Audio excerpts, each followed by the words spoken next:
You fool! Warren is dead.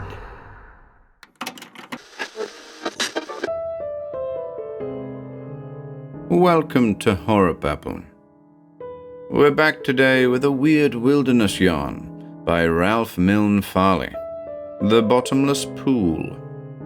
First published in the April 1939 edition of Strange Stories, the tale was given the following description.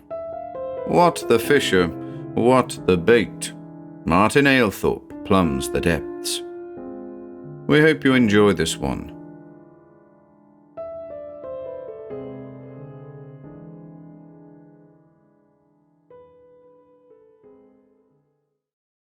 The Bottomless Pool by Ralph Milne Farley. 1. It would be stupid of me to write this with the intention of saving my life. Of course, I shall be threatened with a murder charge, but they shall never be able to produce the body. Consequently, they must eventually set me free. But there is a possibility that I may be held for a sanity hearing. For that reason, I must pen this account and attach it to the other papers. It may serve to convince the officials at the investigation, and those officials must be convinced. They must be convinced, because there is a deed which they must do. It is imperative that they heed my plea and board up the bottomless pool in the swamp beyond Pritchard's woods. They must board up the pool and drain the bogland, fence it off if they cannot destroy it. Otherwise, there will be further tragedies. This, I swear, is true. And until that black pool is boarded over, I shall never find the solace of sound sleep, but will continue to dream of that thing in the swamp, the dark thing that took the life of my friend, Martin Aylthorpe. There was a time when I knew peace. That's the mockery. My friend Martin had been in a slump period. He wrote for a living, and I invited him east for the sole reason that I thought we'd find a soothing tranquility at my home. My cottage is near Millbrook, just outside of Concord. Martin, I reasoned, would enjoy tramping in Pritchard's woods, and in the fall the New England countryside takes on a mellow beauty most conducive to easing shattered nerves. As I recall, my preparation for his coming, it seems like a grim joke. I was so careful in rigging up his room to ensure its quiet, I even sent into town for a noiseless portable to replace my regular typewriter. For when Martin arrived in late August, he was a sick man. His tall, normally lean figure was now emaciated. His eyes were sunken behind his spectacles, and the smile I had remembered as habitual upon his countenance seemed drowned by inward melancholy.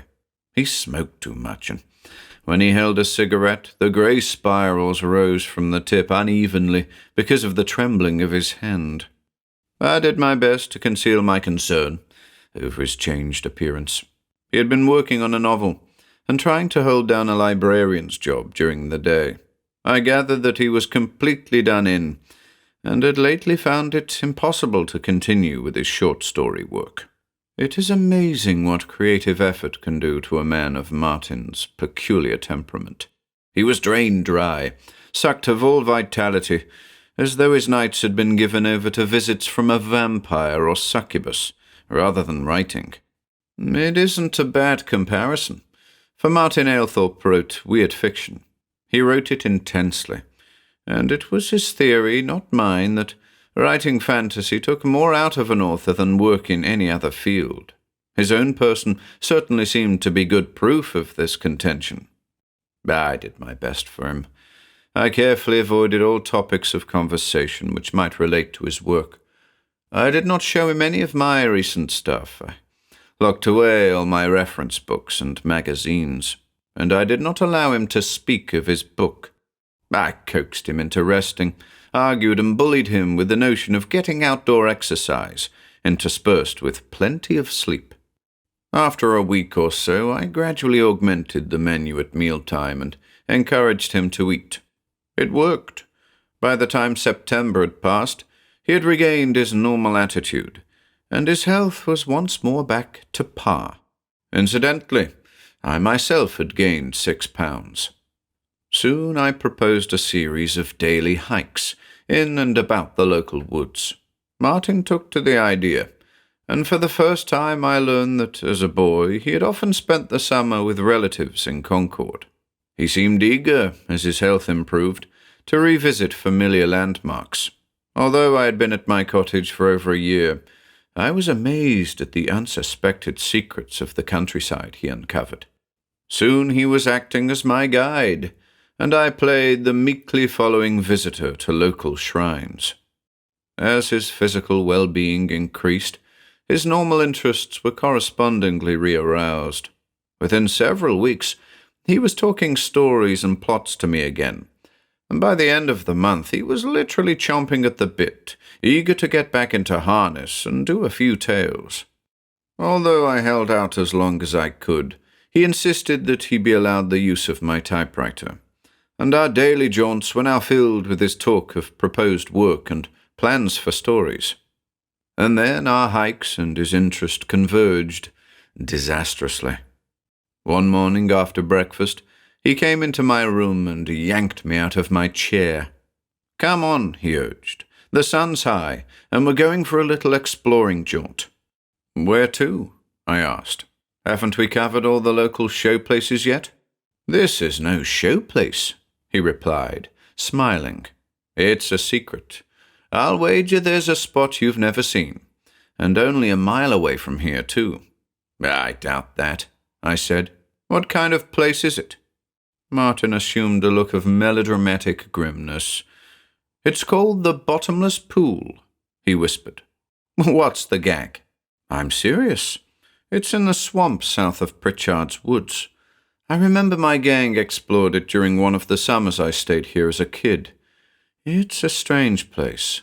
George Graves warned us to stay away from it when we told him we'd been there. He was the only grown-up we ever spoke to about it, and it was he who called the place the Bottomless Pool. He mentioned Walden Pond in Concord, the place where Thoreau wrote his nature studies, you know, and said that it was bottomless too. It lies in a hollow in the hills, has neither inlet nor outlet, yet the water is always fresh. Springs and a subterranean river caused that, no doubt. The glacier created some strange freaks hereabouts. But he said that government engineers once came to Walden to take soundings, and there were spots in that pond that were deeper than their longest sounding wires. That's what he meant by a bottomless pool, and he said that the one in Pritchard's Woods was similar. Well, his warning just whetted our interest in the spot, you see. Kids are like that, I guess. We got together all the fish line the gang could lay their hands on and tied it all together with a lead weight on one end. Then we lowered it down into that sluggish black pool in the swamp. We never struck bottom. Well, that sort of scared us. It's a creepy place, and we took the warning more seriously. I never have gone back. That was my last summer at Concord, and I gradually lost track of the boys. But I did hear something in a letter once about Sam Dewey disappearing in the swamp the following year. Sam was the lad who suggested we take soundings.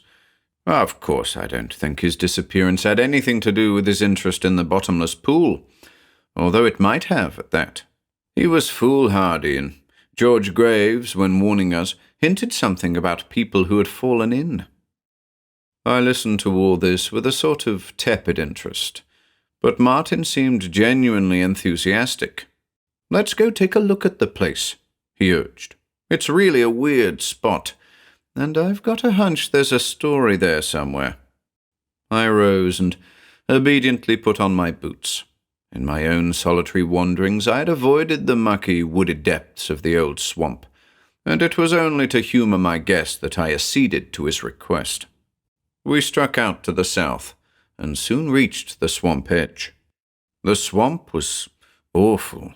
The limbs of dead trees interred the sunlight, and only the wan ghosts of its beams haunted the murky avenues of the morass. Rotten logs and slimy creepers covered a slough of quicksand and bog, through which I floundered at Martin's heels.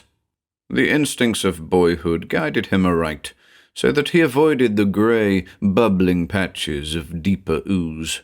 He remarked over this, voicing his amazement that, after all these years, the place seemed to be unchanged. At first, it was the physical difficulties we encountered which impressed me. Gradually, however, as we waded deeper into the dark swamp, I became more aware of other, less tangible things. The place looked like death and smelled of death's rottenness and decay. Moss and fungoid growths clung to the grey tree trunks. Bloated toadstools reared pulpy death's heads on fat, stemmed necks rising from the ooze.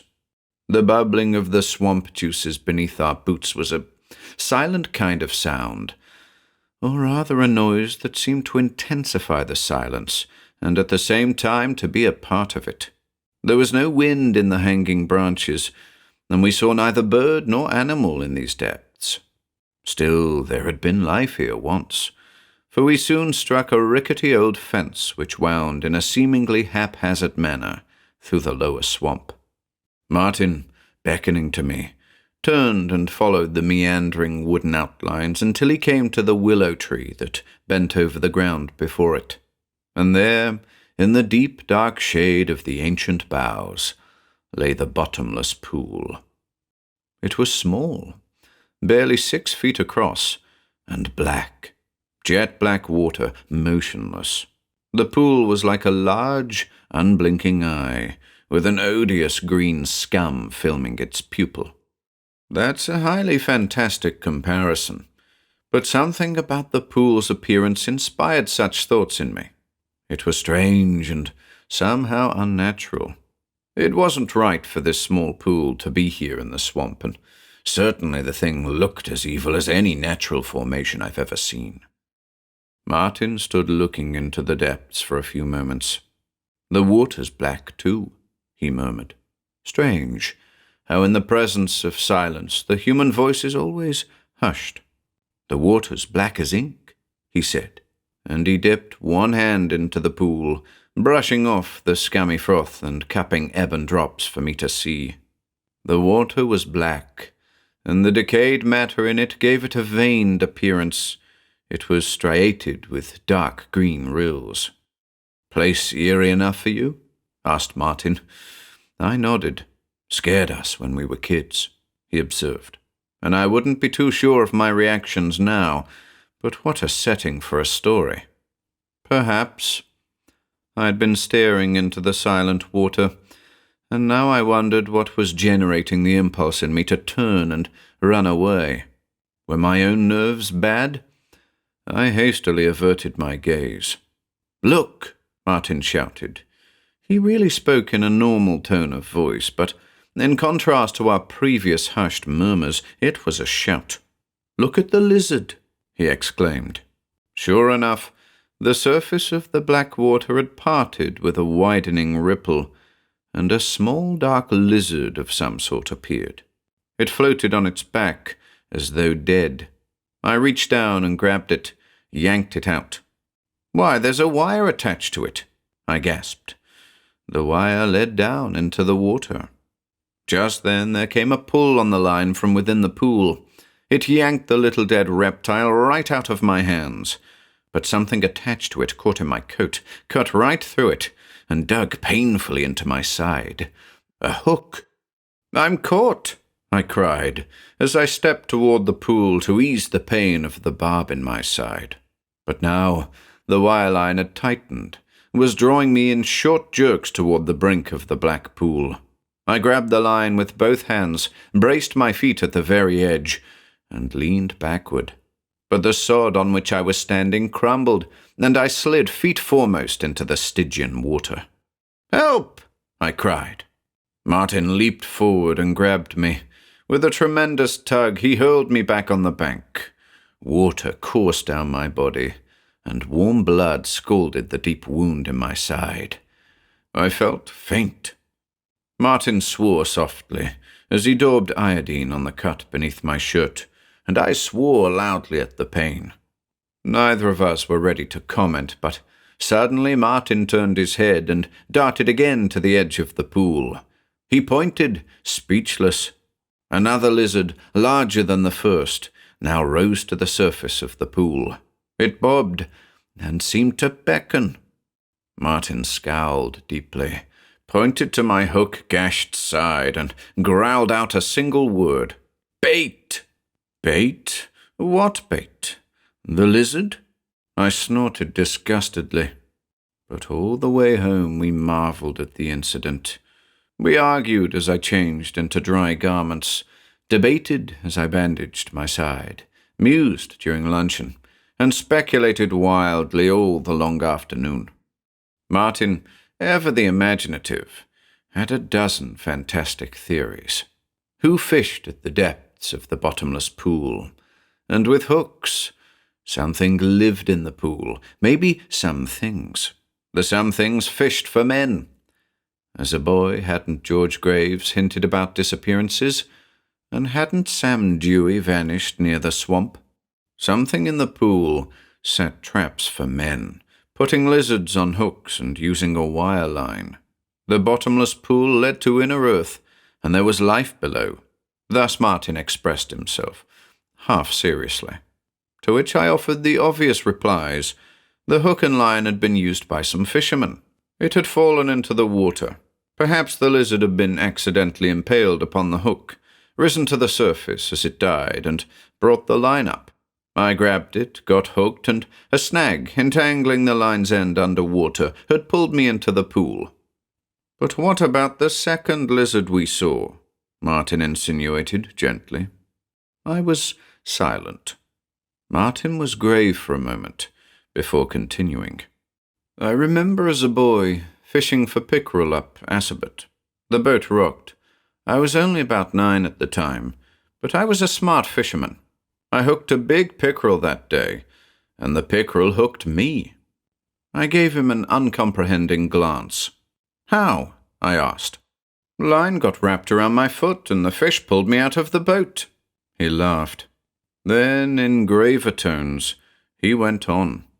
"If I were a fish and I wanted to catch a fisherman, I'd tangle him up in a line. Take the bottomless pool, for example.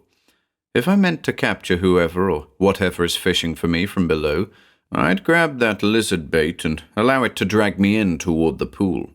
Then I'd pull up more line and attach the wire to a windlass rope, and then I'd let go of the hook.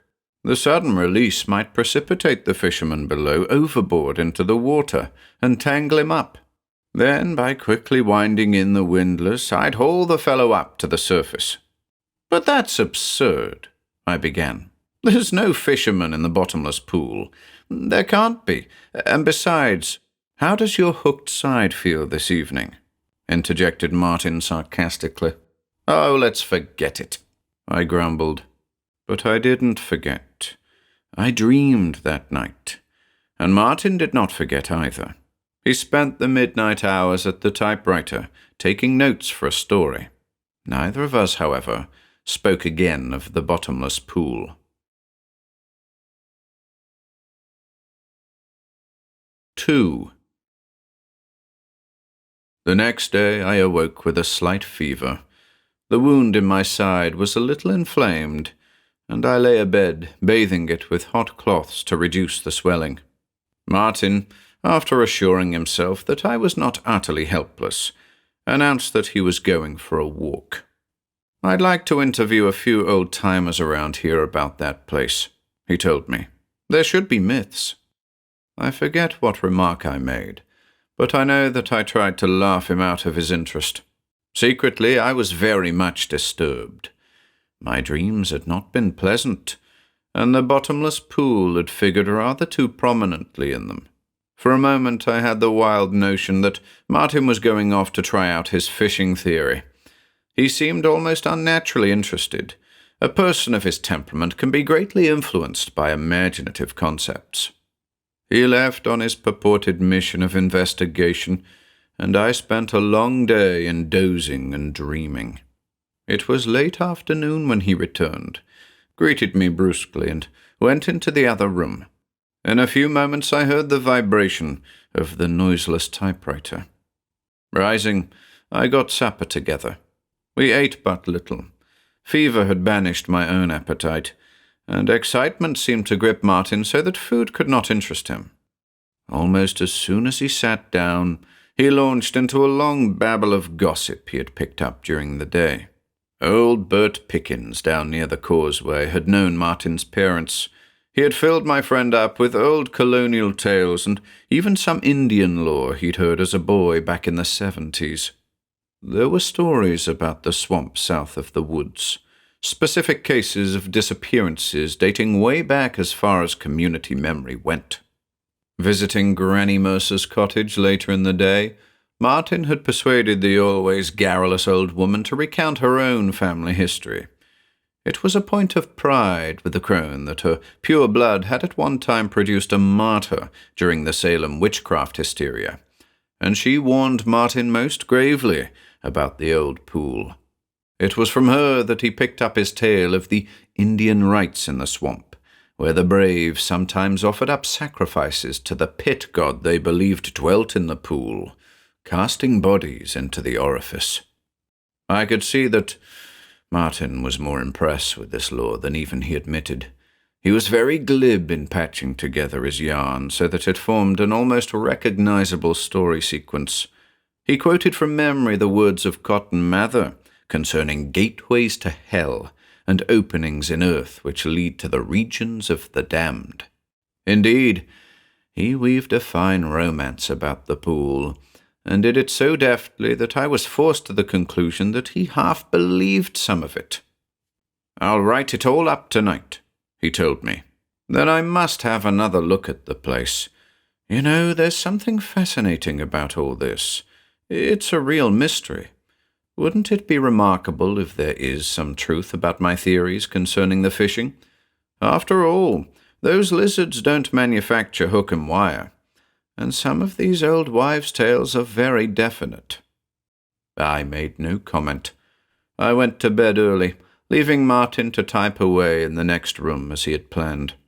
My sleep was troubled, and it must have been about midnight when I woke in a cold sweat and stumbled into the kitchen for water. I passed through Martin's room and noticed with a start that his bed was empty. Fever left me. I knew with an inexplicable dread that Martin had gone, and I knew too where he had gone. My first thought was that I had overestimated his recovery. He might still be mentally ill.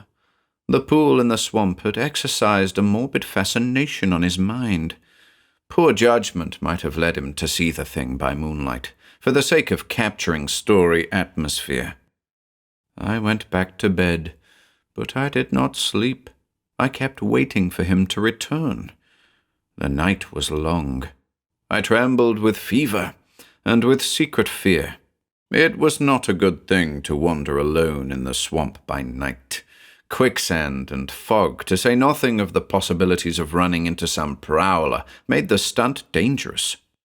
But after an hour had passed, I found that it was not this spectacle of actual, apparent dangers which disturbed me. I began to think only of the pool itself and of the bait upon its black surface. Then it was that unreasoning panic gripped me. I rose and bundled up, tugged on my boots. I snatched up my belt flashlight and ran out. I swear I had no sense of time passing on my nocturnal trek in the woods.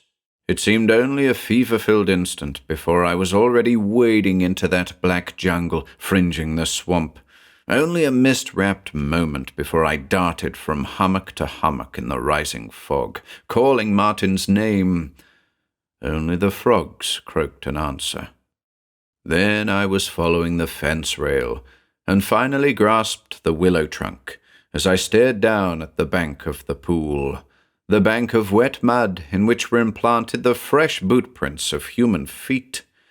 They faced one way only, toward the pool, and as they neared the edge they slurred into a sort of sliding, scooped-out impression, as though the wearer had been dragged into the black, silent water from which the tiny bubbles now arose, slowly. I screamed and ran back into the night. Fever held me the next day, but I was glad, for it kept me from thinking too much, thinking about what had happened and also about what I planned to do. I didn't consider the possibility of suicide, not when I read the typed notes Martin had written the night before.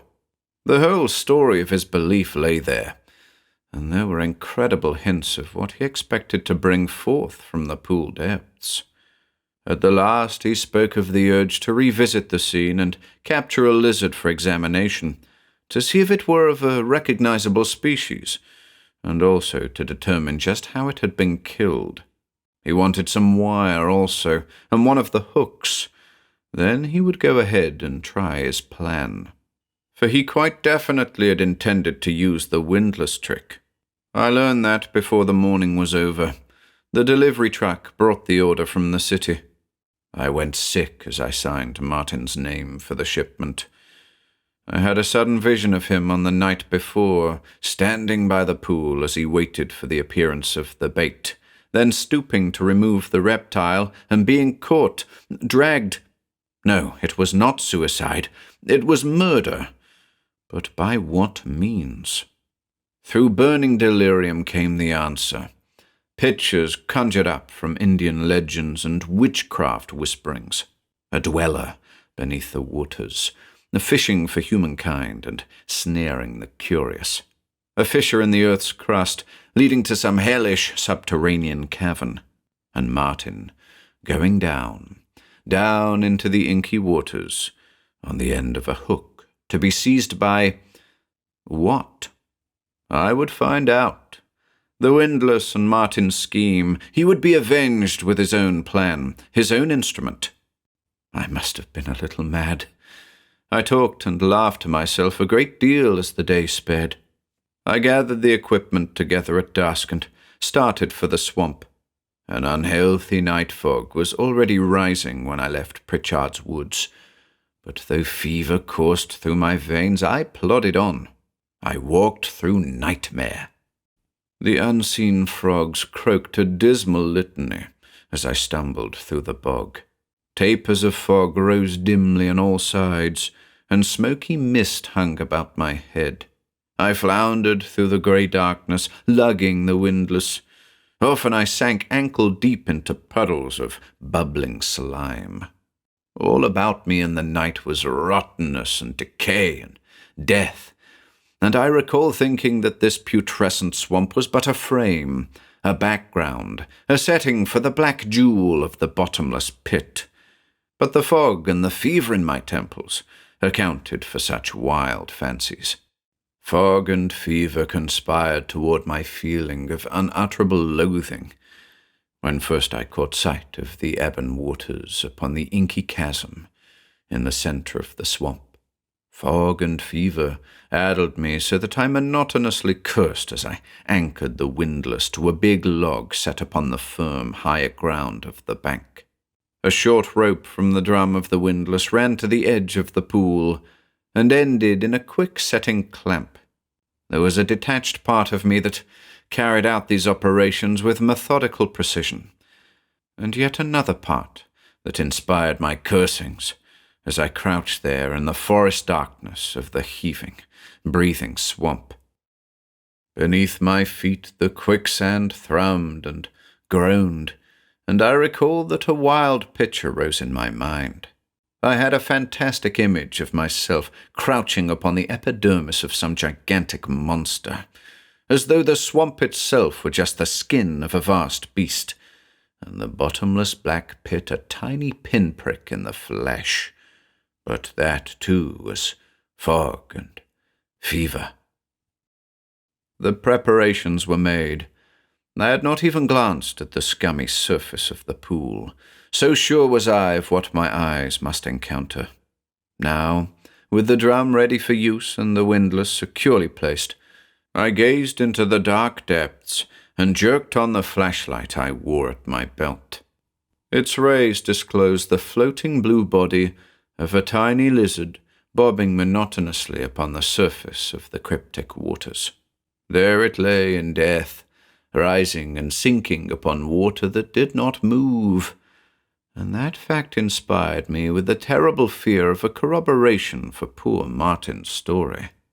I stared at the creature, fighting the fog and fever that created grey mist upon my brain, until the only thought distinguishable was a panic impulse to flee the spot. I rocked on my heels when I wished to run screaming back across the bog to a spot where nature is sane and friendly. And then I felt in my pocket for the wire clipper I'd found on Martin's desk. For some absurd reason, the cold feel of the prosaic factory-cut metal reassured me, and with my free hand I reached out and snatched at the blue lizard. I tugged the body from the water in the beam of the flashlight on the bank, and the clear yellow beam was cut by a black line. The lizard was wired.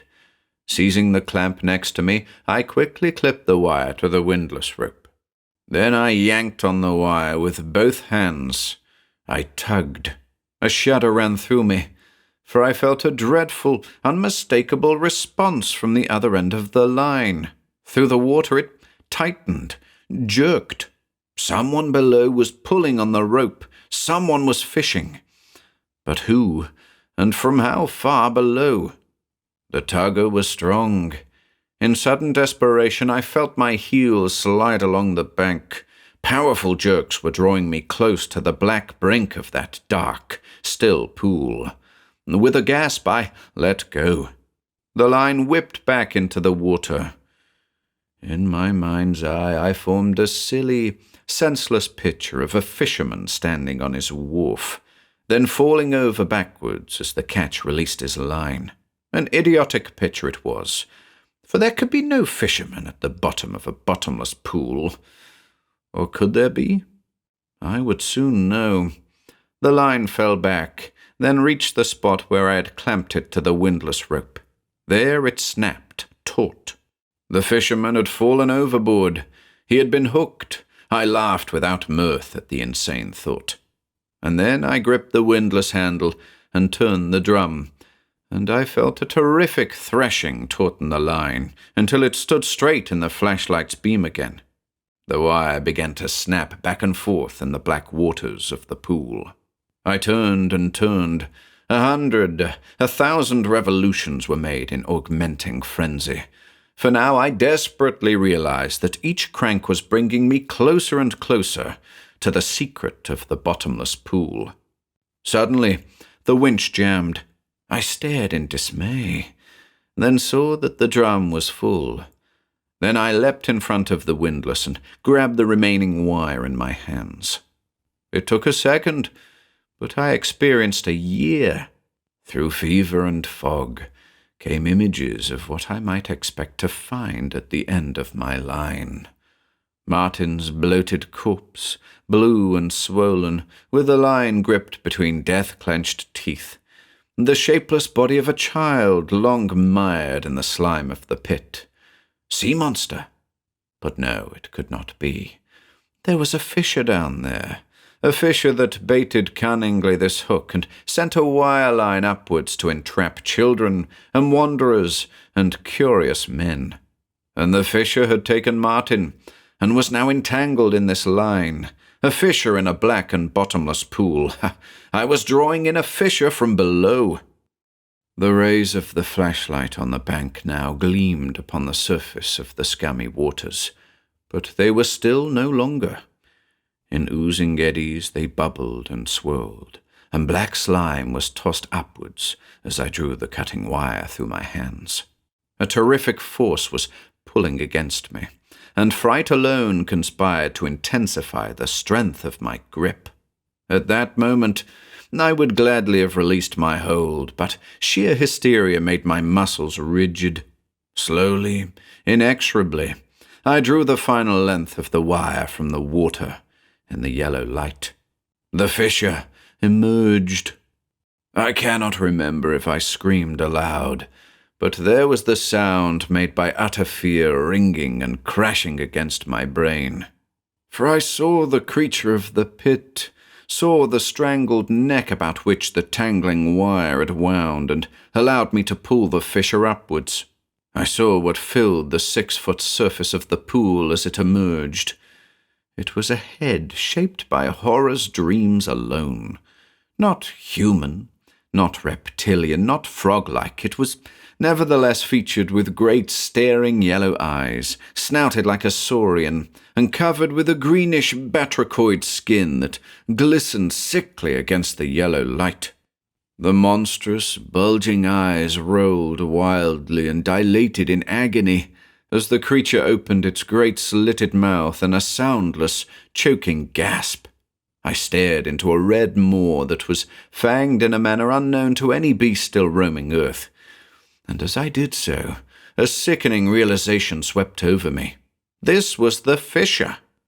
An instant only did that gigantic, glistening head rise greenly above the waters of the pool. Then my clippers were out, the wire snapped with a shrill twang, and the Fisher from below sank beneath the bubbling black waves with a thunderous splash of slime. I stared down blankly into the depths, as the waters quickly became quiescent once again. I could see nothing, but I did not wish to. I did not wish to learn what manner of horrid life flourished unnaturally at the bottom of this opening, wherever that bottom might be. I did not care to speculate upon the cunning intelligence of a primal entity, which even now fished for men from its lair in the black deep. I did not think I could endure surmises which now clamoured for consideration. Was this the only creature of its kind, or were there more down there? What inversion of sane natural laws allowed existence in nighted depths, and what manner of ghastly intelligence prompted prehistoric beasts to set bait for men? Were there other such openings in the earth's concealing crust, through which the madness below had access to humanity? But what I most devoutly tried to keep from thinking about was the scraped sides of the pool bank, and the reasons for it. Only the head of the monster had emerged, and it had filled the pool. The sides were scraped by the shoulders, and the 6-foot pool had not been wide enough to permit the passage of the body. Fog and fever were merciful releases. I know that I dumped the windlass in the pool, and it sank like a plummet, and I dimly remember running back through the swamp. I was ill the next few days, and then the police came, and I told them what I dared. They have seen the pool, but they have said nothing of their opinion to me. I told them more today, and will tell them all I know soon, not to preserve my freedom, but because now I want the spot boarded up. It must be, lest others see the bait. It must be boarded up, for it cannot be filled up. I shall tell them soon, or let them read this. They can think me demented if they like, but I trust they believe enough to act, and act promptly. Perhaps if even then they do not believe, I may show them the hook I have, the hook from the wire in the pool which I cut off. I hate to reveal it to them, for I detest the very memory of the thing myself. It is made of some golden metal, harder than pure gold. It is cut and rudely shaped, and I dislike to conceive of the creatures who deliberately formed it for its horrid purpose and made the wire to which it was attached. I cannot bear to think of the civilization behind such a creative effort. And worst of all is the memory of those designs in the metal.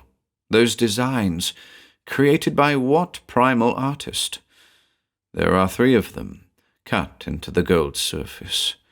They tell all, so that I know only too well why the fishers seek men with bait from their bottomless pits. The first design is tiny like the rest, but it unmistakably depicts a creature such as the one whose head I saw. I dare not describe the body which is shown here, but the creature is baiting a hook. The second little design is a crude representation of a man falling through water at the end of a line, as Martin must have fallen. And the third design, but I must not speak of that, tells of what Martin's fate was, tells why the fishers fish. That third hellish design on the hook, it shows a feast. The bottomless pool must be boarded up.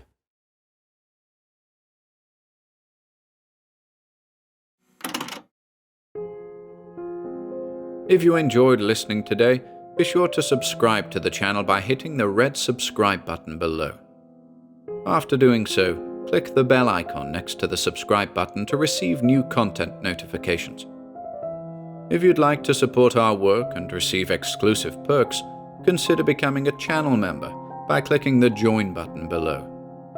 To support us in other ways, see the video description for links to our Bandcamp and Patreon pages, our merch store over at Teespring, and further information relating to our releases on Audible, iTunes, and Spotify. And until next time,